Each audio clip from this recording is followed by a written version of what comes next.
Hi, welcome to the STOR 215 video lecture for October 16th, 2019. And you can see our topic is how to count how many 5-card poker hands there are that contain a full house. There will be bonus coverage of how to find the number of 3-of-a-kind poker hands just after that. So the question we left class with on Monday was to count the number of full houses that are possible, distinct full houses. And I thought the first topic to mention is what exactly is a full house. So we can see here an example of a full house. It contains 3 cards of one rank. We see 3 kings here, and 2 cards of another rank, 2 tens. Okay, and we want to keep straight that 3 kings and 2 tens, so a hand that's king, king, king, 10, 10, is different than a hand that's king, king, 10, 10, 10. Those are considered 2 different full houses. So we want those to be distinct. Okay, so here's the idea. The first thing I'm going to do is count how many hands have exactly 3 queens and 2 jacks. Okay, so we need to choose 5 cards. So for the number of hands of this type, there are 4 queens available. So from the 4 queens, I want to choose 3 cards. And then from the 4 jacks, I want to choose 2. So the number that are possible is just 4 choose 3. I'll let you do the math. That's 4.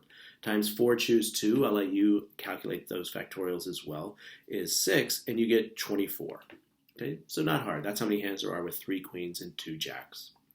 So if we develop that a little bit, generalize it to how many full houses there are possible total, the first thing we need to do is choose our 2 ranks.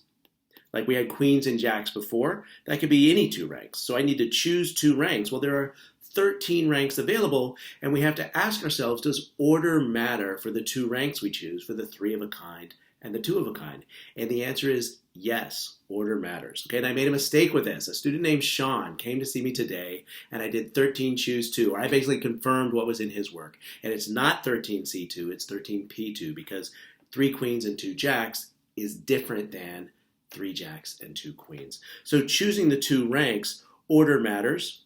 So it's 13P2.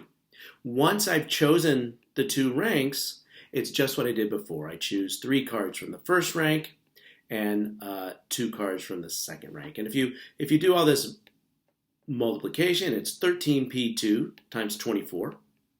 And the number I got when I calculated that is 3,744. So there are 3,744 possible full houses in a 5-card hand.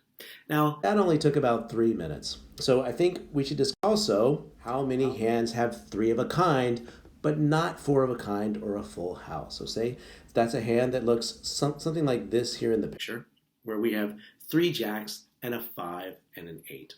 And there's an easy way and a hard way to calculate this. And I'm gonna try to show both. So the easy way, whoops, easy just has 1 E.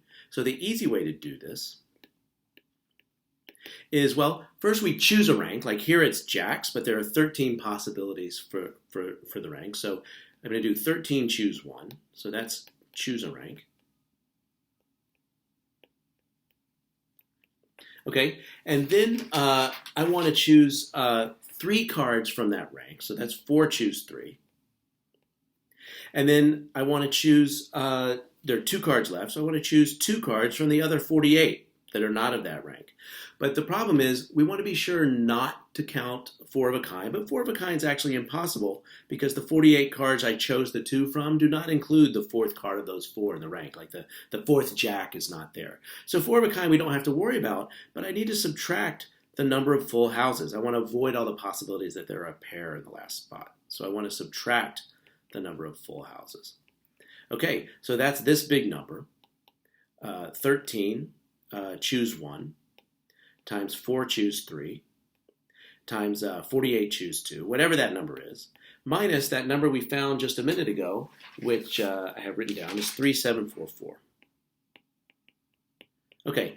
When I did this calculation, you will want to check my work, okay? But when I did this calculation, I got that there are 54,912 distinct 3-of-a-kind hands where the cards are not identical to any other 3-of-a-kind hand. Okay, there's also a hard way to do this question. So I'm going to call this the hard way. Okay, and the hard way, I want to start off the same way. I need to choose the rank to get my 3 of a kind from. So that's 13 choose 1. So this is choose a rank. Okay, and then once I've chosen the rank, I want to choose 3 cards from the 4 of that rank, and then multiply by 40. I don't want to just choose 2 from the other 48 because I might get a full house. So instead, I want to choose 2 other ranks. There are 12 ranks remaining. I want to choose 1 card from each. So from those 12 ranks, I want to choose each. Now I said I want to choose 1 card from each. I want to choose 2 ranks and choose 1 card from each of those. So that's 12 choose 2. And then for each of those ranks, like maybe I choose 8s and 5s, I want to choose 1 from among the first rank, and I want to choose 1 from among the 4 cards in the second rank. So we see this time there's no 48 choose anything. So it's 13 choose 1. I choose the rank for the 3 of a kind. Then I choose 3 cards from that rank. I choose 2 of the other ranks because I want the cards to be different.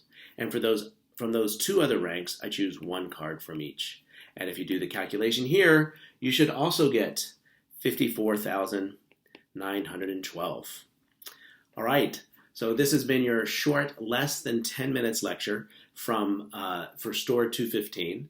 I'm going to include, let's see, I feel guilty leaving you this little work to do while I'm off on the Tar Heel bus tour.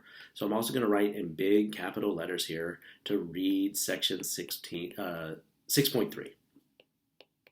Okay, on Wednesday, I will make available more homework that will be due the following Wednesday. So homework posted Wednesday.